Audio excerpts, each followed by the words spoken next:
Chairman Conference Dr. Masood Umar Sahab, my friend Junior Dr. Sayyid Imran Ali Shah Sahab, Professor Ali Mohammad Ansari Sahab, ख़वातीन व हज़रात, doctor, surgeons, आप सबको अस्सलाम अलैकुम।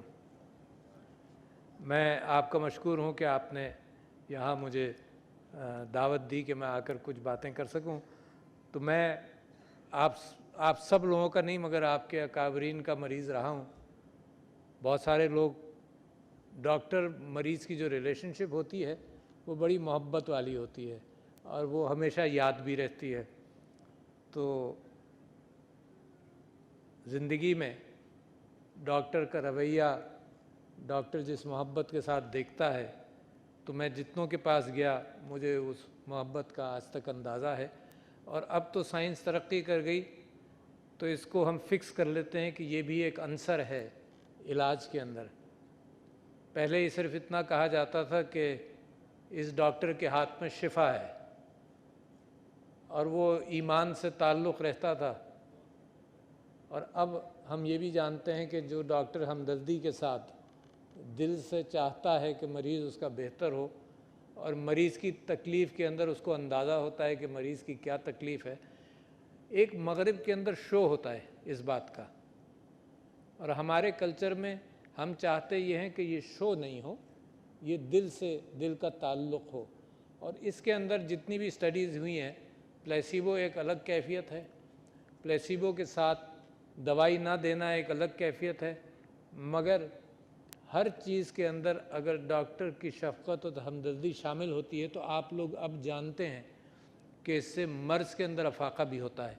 और मरीज़ की अपने जहन के अंदर जो आप रुझान ये पैदा करते हैं कि नहीं तुम ठीक हो जाओगे, जो कॉन्फिडेंस आप पैदा करते हैं, तो दुनिया ने इसको पहचानना शुरू किया है कि इसका एक बहुत बड़ा कंट्रीब्यूशन है सेहत के अंदर। ये तजुर्बे के साथ आता था, मगर ये यकीनन अब तालीम के अंदर भी इस तजुर्बे को आप लोग शामिल कर रहे होंगे।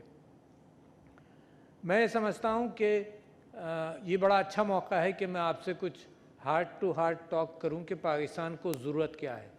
यकीनन आप जैसे हज़ारों और की ज़रूरत है। पॉपुलेशन हमारी बहुत बड़ी है, हर गवर्नमेंट के और आवाम के हर काम के अंदर बहुत सारे पहिए हैं। हम हर एक की गुफ्तगू कर सकते हैं कि जी पॉपुलेशन प्लानिंग भी होनी चाहिए, मगर ये कि क्योंकि ये फोरम ऑर्थोपेडिक सर्जन्स का है तो इस फोरम की हद तक मैं आपके साथ बात करूँगा कि उम्मीद क्या है। कौम को ये उम्मीद है कि इलाज हो जाए। और आपने ज़िक्र किया कि जैसे उम्र गुज़रती है तो फ्रैक्चर्स का इम्कान बढ़ जाता है। सबसे ज़्यादा डेबिलिटेटिंग कैफियत बुढ़ापे के अंदर वो फ्रैक्चर है, चाहे हिप का हो चाहे किसी भी हड्डी का हो। तो लिहाजा दुनिया के अंदर भी अब इसका एहतमाम भी किया जा रहा है पब्लिक नॉलेज के अंदर कि बुढ़ापे में चलने के सहारे हों, उठने के सहारे हों, दरियाँ नहीं बिछाई जाएं घरों के अंदर कि आदमी ट्रिप ना करे, तो इसको अवॉइड करने की कोशिश की जाए, क्योंकि हर घर के अंदर ये बड़ी परेशानी हो जाती है जब ये ऐसा कोई फ्रैक्चर हो जाए। उसके साथ साथ एक और कैफियत भी बदल रही है।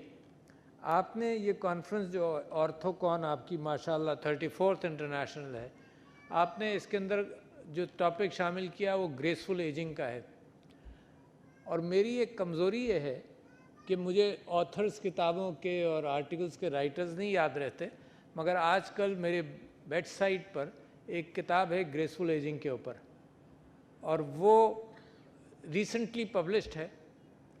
और उसके अंदर भी जो मैं पढ़ रहा हूँ वो बहुत कुछ चीज़ें मैं पहले से जानता था, लिहाजा तेज़ी से पढ़ पाता हूँ। तो उसके अंदर भी एक कैफियत है कि ग्रेसफुल एजिंग के अंदर सबसे बड़ी चीज़ जो है वो एटीट्यूड ऑफ द पर्सन है। हम और आप भी एज करते रहेंगे, और अब वो कैफियत भी है कि ज़िंदगी बढ़ाने अंदाज से। सदर डॉक्टर आरिफ अलवी कराची में तकरीब से खिताब कर रहे हैं। आप बराह रास्त मुलाहिजा कर रहे हैं। उनका ये कहना है कि डॉक्टर एक कीमती असासा हैं। क्या करते थे तो एक तरफ खड़ा होता था कोई नौजवान जो कहता था कि जनाब साइंस की तरक्की बड़ी नुकसानदेह है, और एक तरफ कोई खड़ा होता था कि नहीं जी यही रास्ता है। तो वो जो रास्ता कहते थे उसके अंदर सबसे बड़ी चीज़ ये कही जाती थी कि जितनी साइंटिफिक तरक्की है उसके अंदर जो मेडिसिन के अंदर फ़ायदा हुआ है तो इंसानियत को सबसे ज़्यादा फ़ायदा उसी से हुआ। तो लोग नासा की प्रोग्रेस, लोग हर स्पेस मिशन के हवाले से प्रोग्रेस इसी तरफ बताया करते थे कि देखो उसकी वजह से ये मेडिसिन के अंदर बेहतरी हुई है। और अब जेरियाट्रिक्स के हवाले से ये कैफियत है कि ज़िंदगी बढ़ाने के बहुत बेइंतहा रिसर्च हो रही है, बड़े बड़े लोगों ने इसके अंदर इन्वेस्ट किया हुआ है। एक आदमी है जिसने यूनिवर्सिटी, सिंगुलैरिटी यूनिवर्सिटी इस्टेब्लिश की है यूएस के अंदर, उसका नाम है पीटर डायमंडिस। तो पीटर डायमंडिस की मैं एक किताब पढ़ रहा था तो उसने बड़ी अच्छी बात कही, and he has sponsored a number of companies जो एजिंग रिलेटेड रिसर्च भी कर रही हैं और उनके सब्सक्राइबर्स भी हैं।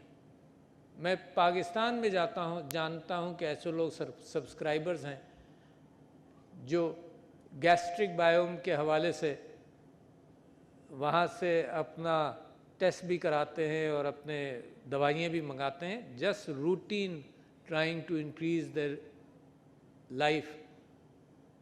तो वो ये बड़े मज़े की बात कहता है और जो मुझे बड़ा मज़ा आता है लोगों को सुनाने में, वो कहता है कि don't do anything foolish in the next 10 years and don't die because things are going to change।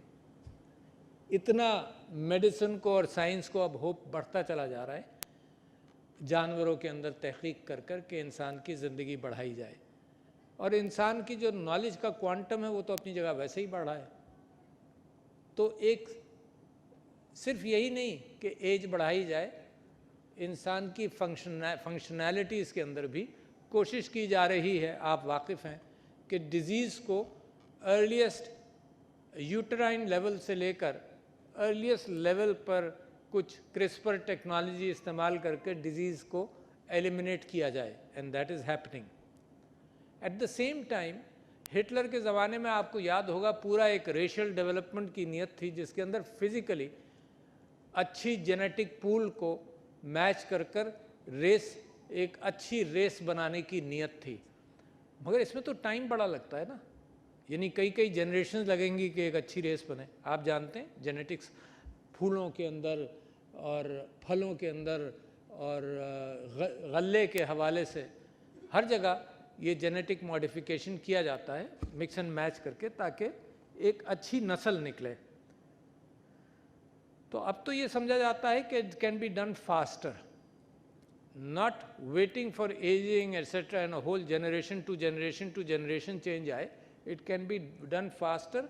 और इस हवाले से एक बहुत बड़ी बैटल अब शुरू हो रही है एथिक्स के साथ। What is ethical and what is not ethical. ये एथिकल समझा जाएगा कि बीमारी को दूर करने के लिए जो कुछ जेनेटिक चेंज करनी है वो आप कर सकते हैं। अभी तक ये एथिकल समझा नहीं जा रहा कि स्ट्रेंथ इंसान की बढ़ाई जाए, इंटेलेक्ट इंसान का बढ़ाया जाए, इसको अभी तक एथिकल नहीं समझा जा रहा। और आपको याद होगा कि चाइना के अंदर 2 बच्चे ऐसा पैदा हुए जिनके अंदर कुछ मॉडिफिकेशंस की गई, तो वो वहाँ भी उन्होंने इसको बैन कर दिया। मगर ये चीज़ें बैन करने से गायब नहीं हो जाती, some research must be going on everywhere. तो इस हवाले से आपकी फील्ड भी बहुत ओपन है। और मैं लोगों की फ़िटनेस के हवाले से भी लोगों को कहता हूँ कि पाकिस्तान का एक बहुत बड़ा प्रॉब्लम यह है कि डायबिटीज़ बढ़ गया मिसाल के तौर पर, उसके अंदर हमारी carelessness as far as eating habits are concern वो है। फिर नैरो स्पेक्ट्रम ऑफ फूड्स वो भी है। हंटर गैदरर वाली कैफियत तो नहीं है कि ये भी खाया वो भी खाया। अगर रोटी खाते हैं तो सिर्फ गंदम की खाते हैं, बहुत सारी और पॉसिबिलिटीज़ हैं जो आजकल मैं हर चीज़ की, जौ की रोटी भी खाता हूँ, सब चीज़ें खाता हूँ, तो वो स्प्रेड भी ख़त्म हो गया।